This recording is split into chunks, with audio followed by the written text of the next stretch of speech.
चला, एका पिशवीमध्ये काल आपण गणित लिहिलेलं आहे ते परत लिहायचं. एका पिशवीमध्ये 1 रुपया 50 पैसे व 25 पैशाच्या नाण्याचे गुणोत्तर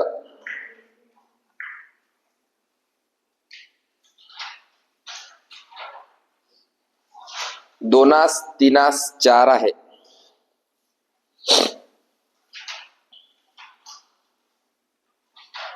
एका पिशवीमध्ये 1 रुपया 50 पैसे व 25 पैशांच्या नाण्याचे गुणोत्तर दोनास तीनास 4 आहे. जर पिशवीमध्ये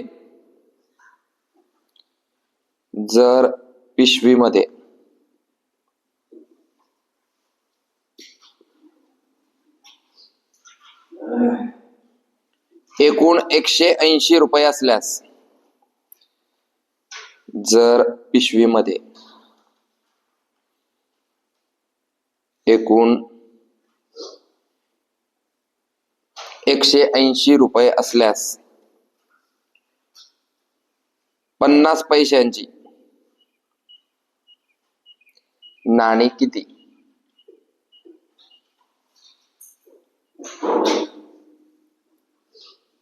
वाचला होता प्रश्न, कोणी कोणी सोडवला आहे? चला सोडवा परत, मग मी सांगतो ते कसं सोडवायचं.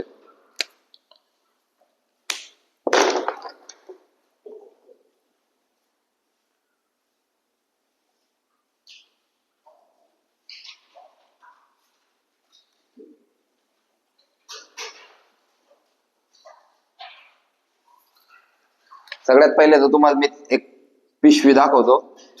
ही ती पिशवी आहे.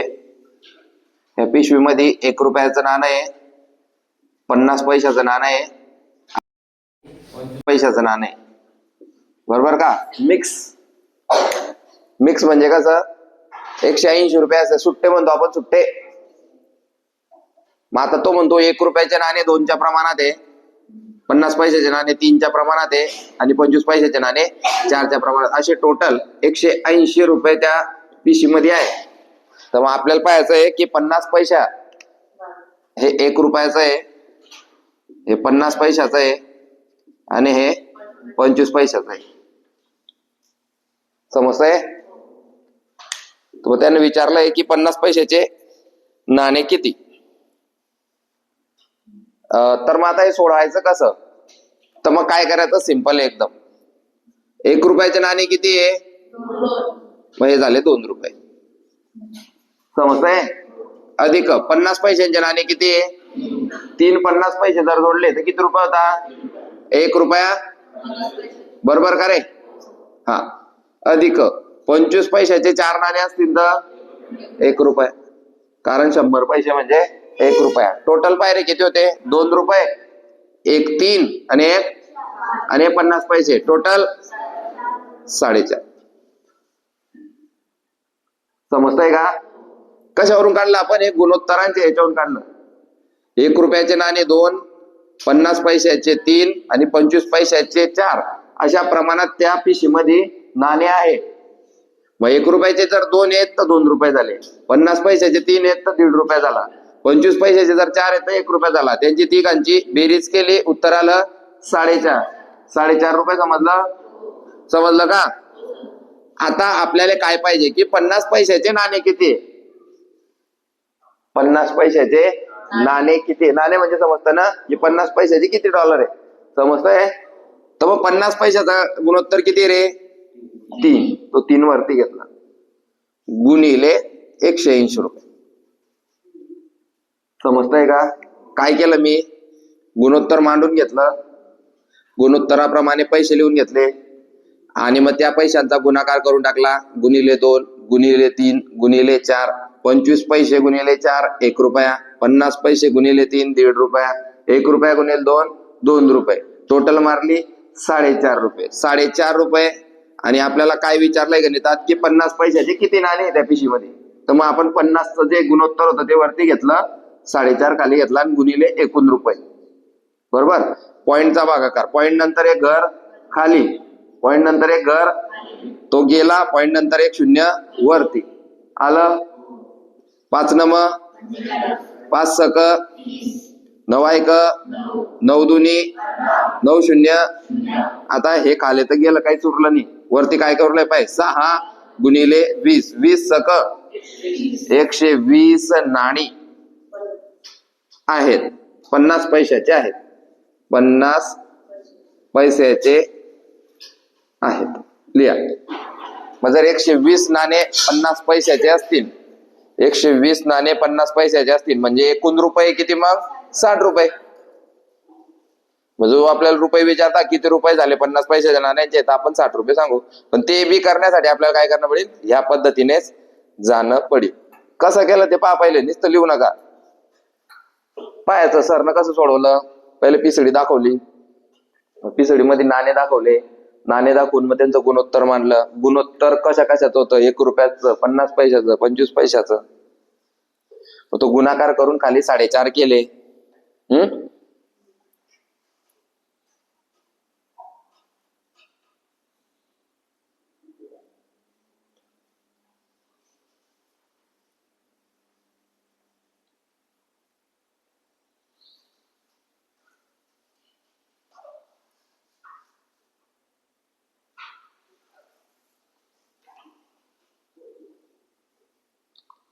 मी सांगण्याच्या अगोदर सोडवलेलं होतं काही लोकांनी.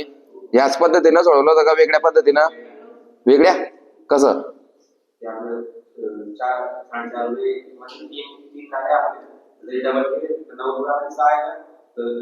9 रुपयामध्ये 6 तर 180 मध्ये किती? अच्छा, ओके, शाबास. तसं बी आहे.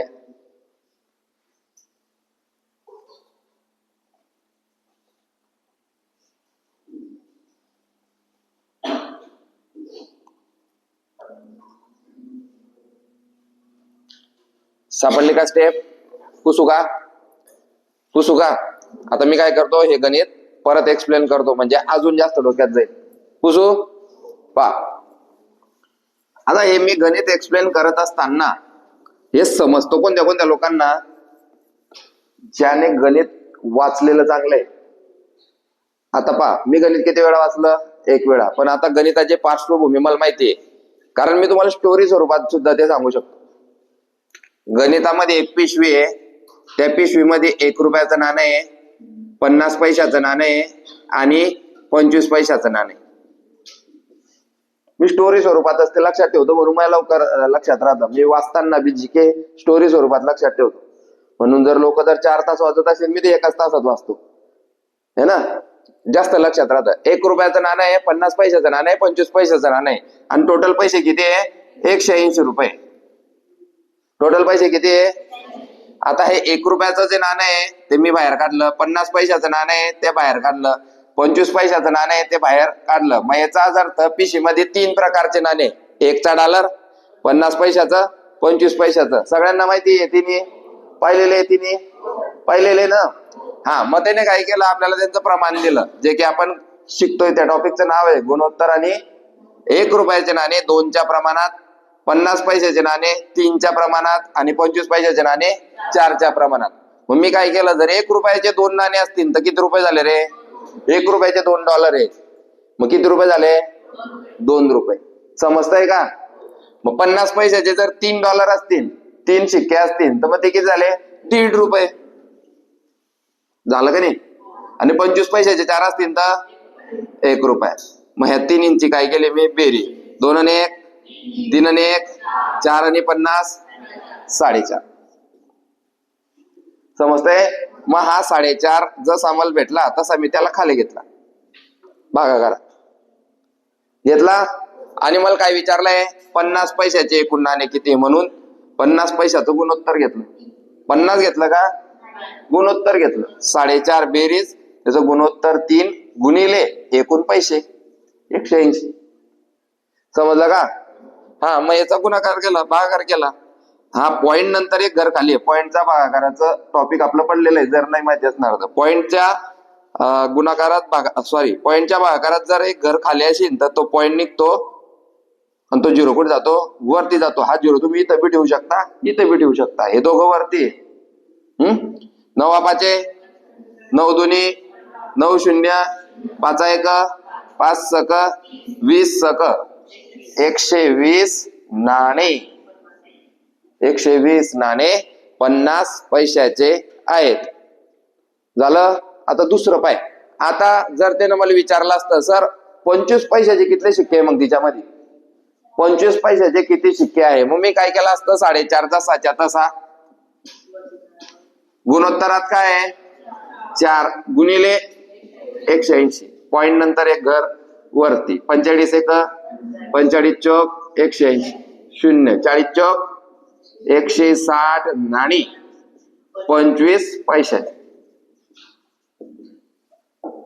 समजतंय. तो जर म्हणला असता सर 1 रुपयाचे किती कॉईन आहे, मग त्याच्यात 1 रुपयाचे कॉईन काढून दाखव. मग 1 रुपयाचा काय रे 2 भागेले 4.5 गुणिले 180 पॉइंट नंतर एक घर वरती. इथं दे काय इथं दे सारखं दे, हे दोन्ही वरती ना. 45 नको तुला येत नाही 45चा भाडा. 9 पाचे 45 बाकी चालले येतो बाकी चालले येत नाही. मग तो डायरेक्ट सारखं भाग दिराले आपल्याला काही समजत नाही. 9 पाचे 45 9 दुनी 9 शून्य 5 एक 5 चौक 20 चौक 80 नाणी. आता लिह रे लिह 25 पैसे 25 पैशाचे नाणे किती काढले आपण लिहते 160 नाणे. 25 पैशाचे 160 नाणे लिहिलं का. हा. आता त्याच्या खाली लिह रे 50 पैशाचे 120 नाणे लिह रे 50 पैशाचे 120 नाणे. आणि 1 रुपयाचे किती रे 80. चल टोटल मारा आता 180 रुपये होत आहे का पाय. 25 पैशाचे 160 नाणे जर घेतले तर किती रुपये होता 40 रुपये.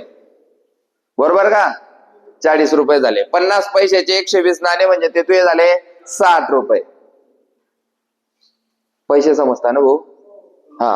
आणि 1 रुपयाचे $80 झाले तर ते किती झाले खुले 80 रुपये झाले. 40 प्लस 60 100 100 प्लस 80 180. म्हणजे आपलं गणित बरोबर आहे. कोणाकोणाला समजलं आता. आता हे मी 2दा एक्सप्लेन केलंय. कोणाकोणाला समजलं. ज्याला समजलं त्याने हातवरती करा शाबास. एवढ्या लोकांना समजलं. फक्त 1-2 जणांना आता नाही समजलं तर त्यांना आपण जाऊ देऊ आता. हा काय झालं हे 180 कुठून घेतले आपल्या गणितात दिलेले की त्या पिशी मध्ये टोटल 180 रुपये. बरोबर ते 180 ते. हा नाही विचारून घ्यायचं.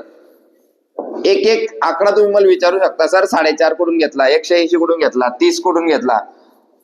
असं करून माणूस हुशार होतो. तुम्हाला मी माझी स्टोरी परत सांगू का मग. हा नाही नाही तर मी लगेच मग माझी स्टोरी चालू करतो. मी डायरेक्ट त्या सरले फी माग्यावर जायचा. सर जर तुम्ही मला नाही सांगलं तर मग फी वापस दे टाका मी दुसरा क्लास लावतो. असं होतं आपलं काम. मग तसं तुम्ही एक एक आकडा पकडायचा. सगळ्यांना माहिती ना आपली स्टोरी.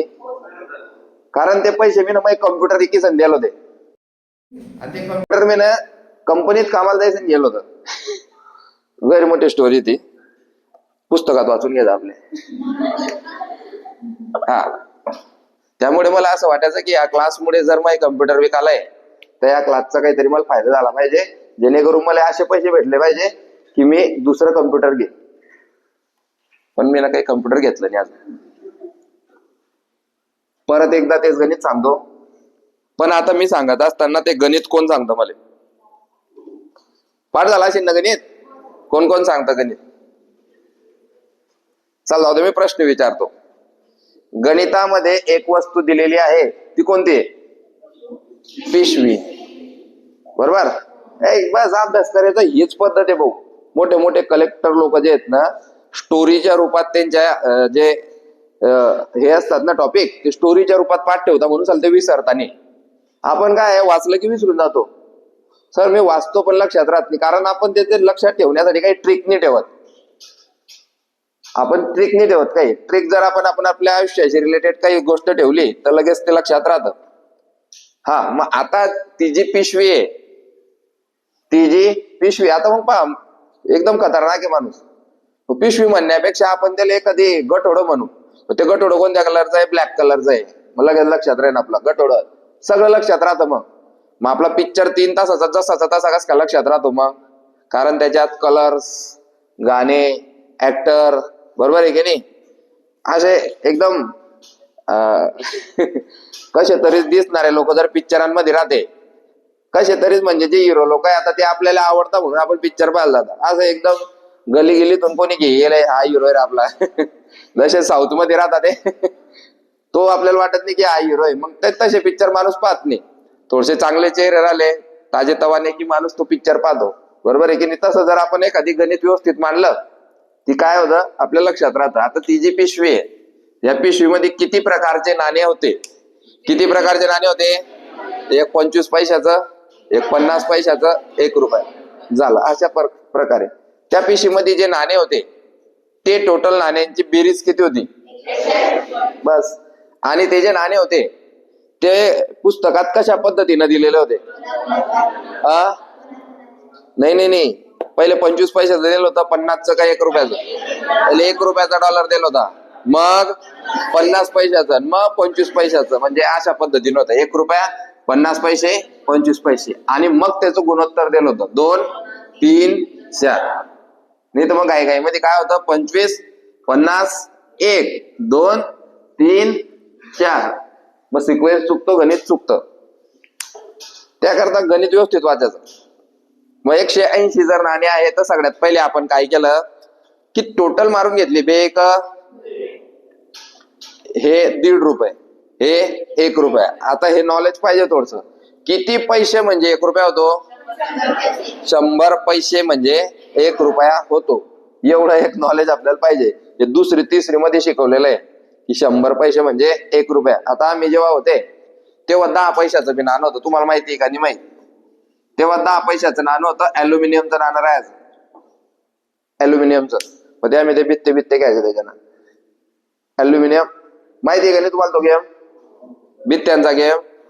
असे पैसे फेकायचे आणि मग तो समोरचा जो आपल्यासोबत खेळतोय तो सांगायचा की एल मार. मग तो बित्त्याने त्या पैशावर जर मारलं तर सगळे पैसे आपले. माहिती आहे की नाही? कधीच ते मोबाईलच केले हे आजपर्यंत. हा, मग ते 10 पैशाचं नाणं होतं. त्याच्यानंतर एक नाणं होतं 5 पैशाचं, एक नाणं होतं 20 पैशाचं, आणि मग स्टीलचं नाणं होतं 25 पैशाचं. स्टीलचं पाहिलंय का तुम्ही? 50 पैशाचं तर तुम्ही पाहिलं जसे. हा, याच्यापैकी 5 पैशाचं नाणं पाहिलं नाही. जर तुम्हाला पाहायचं असेल तर तुमच्या आता जुने घर असतील ना, जुन्या घराच्या तुळसाबाई समोर टाकलेले असायचे. ते तुळसाबाई समोर ते 5 पैसे, 10 पैसे, 20 पैसे. पहिले काय झालं, मग आता जेव्हा मला समजायला लागलं तेव्हा 5 पैशाचं नाणं बंद पडलं. म्हणजे पाहिलं होतं मी. मग काही दिवसांनी 10 पैशाचं, मग नंतर 20 पैशाचं, आणि नंतर मग 25 पैशाचं नाणं बंद पडलं.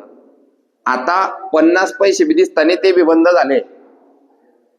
आता फक्त आपल्याला दिसतो तो 1 रुपयाचा डॉलर दिसतो की नाही? 1चा डॉलर, 5चा डॉलर, 2चा डॉलर तर आता एकदम क्वचित दिसतो. 2चा बी आहे, 2चा डॉलर आहे. पण 1चा डॉलर आणि 2चा डॉलर सारखा आहे आता.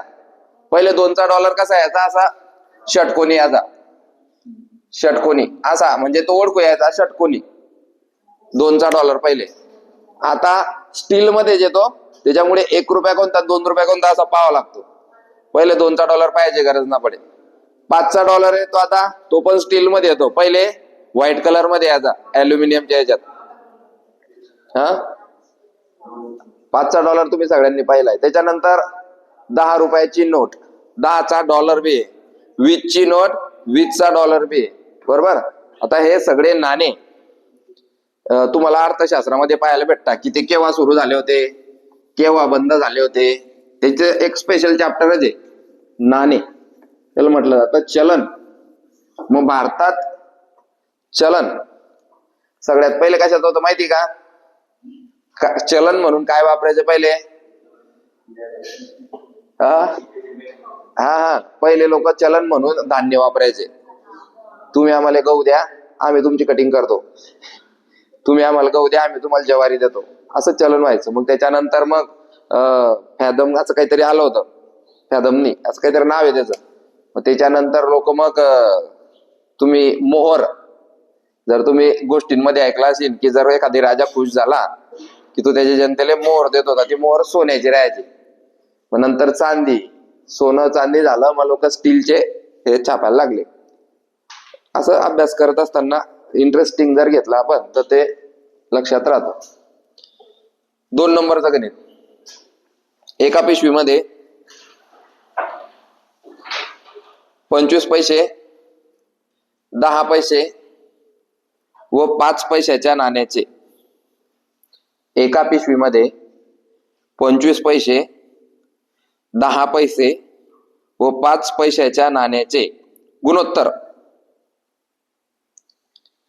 एकास दोनास 3 आहे. एकास दोनास 3 आहे. जर पिशवीमध्ये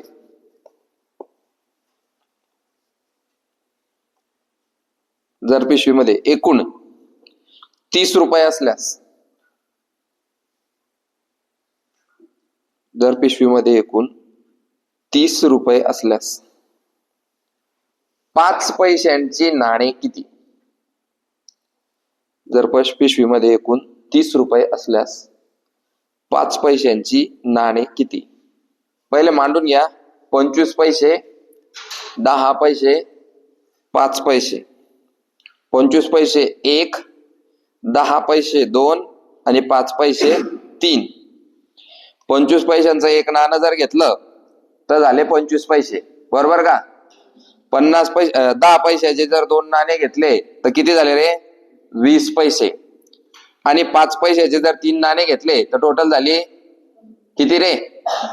15 पैसे. हा, 25 पैसे, 20, 45 आणि 15 म्हणजे 60 पैसे. मग तू 60 पैसे लिहिशील कसे? 1.6, 0.6 म्हणजे 0.6. 1.6 म्हणजे 1 रुपया 60 पैसे. आपल्याला फक्त 60 पैसे झाले. लिह मग. 0.6 लिहू का 60 लिहू? 0.6 भागाकारामध्ये येईल.